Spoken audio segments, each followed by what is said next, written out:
जिंदगी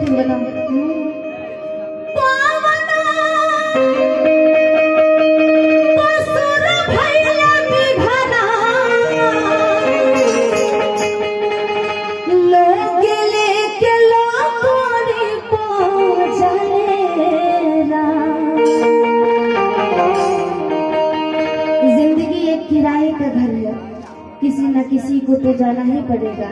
इसीलिए क्यों गुरूर करते हो यार, क्यों गुरूर करते हो। कहते हैं कि मेहनत करके कतनो रुपया कमाइबा, अच्छा ना कि सुख बबुआ कबहू ना पैबा। ये गीत हम अपना दादी खातिर गावत हनी बड़ा सुंदर भाव में। कही क्या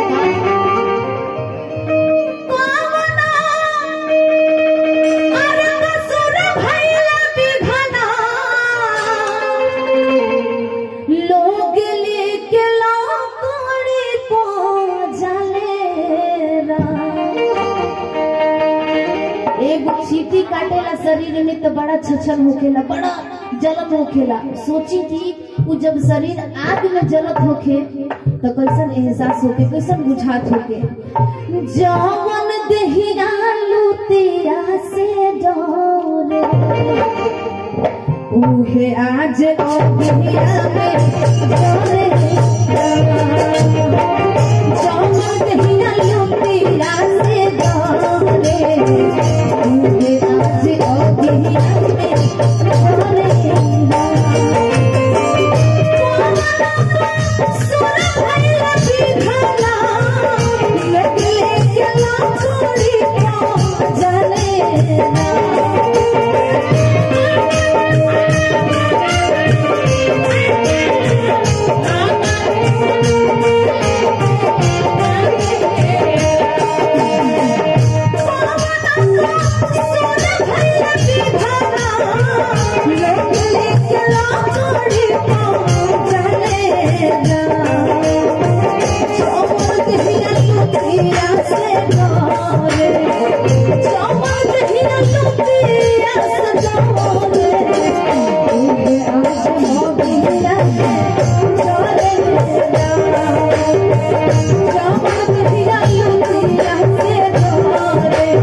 बड़ा ध्यान से सुने वाला है। ये गीत जे भी सुनेला ओकर रोआ कुहू के जाला, ओकर रोइया खड़ा हो जाला।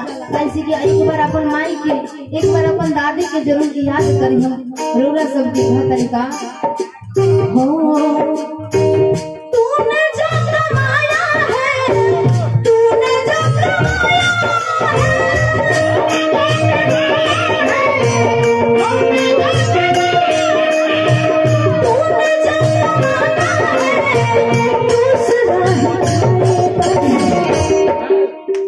जिंदगी का मेला है, जिंदगी का मेला है, दूसरा ही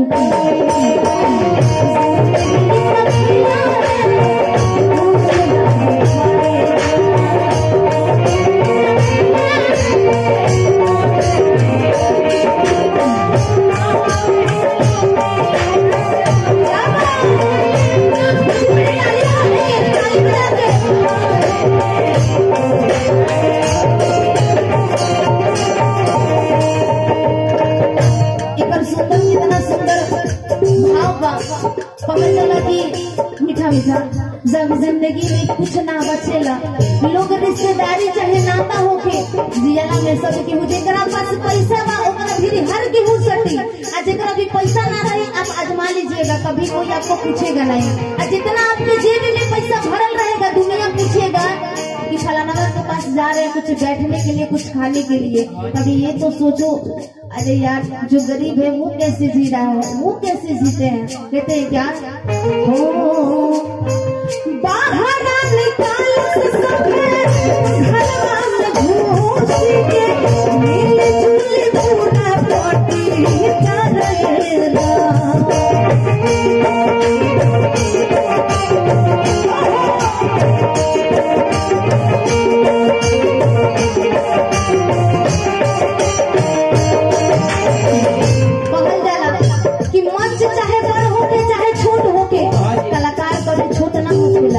कलाकार की अहमियत उतने दिखी जितना बड़े स्टार के लोग देवेला। आजकल लोग थोड़ी जितना गा के हिट हो जाता, हमारा थोड़ी में 2 GB रैम बा हिट हो गई, हाँ पटना से चलता तो भैया हिट हो गई।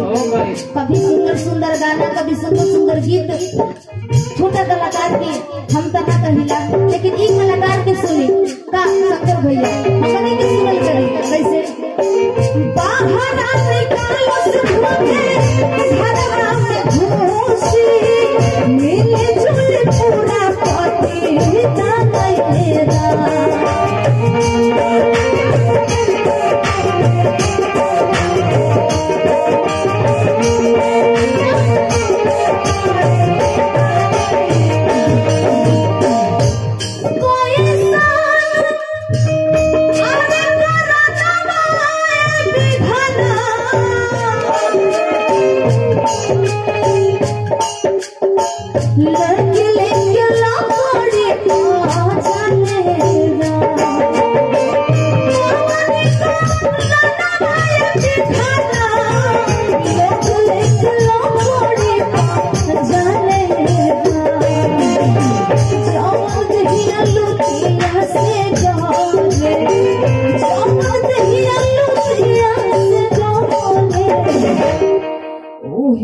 आज अगिरा में जा रे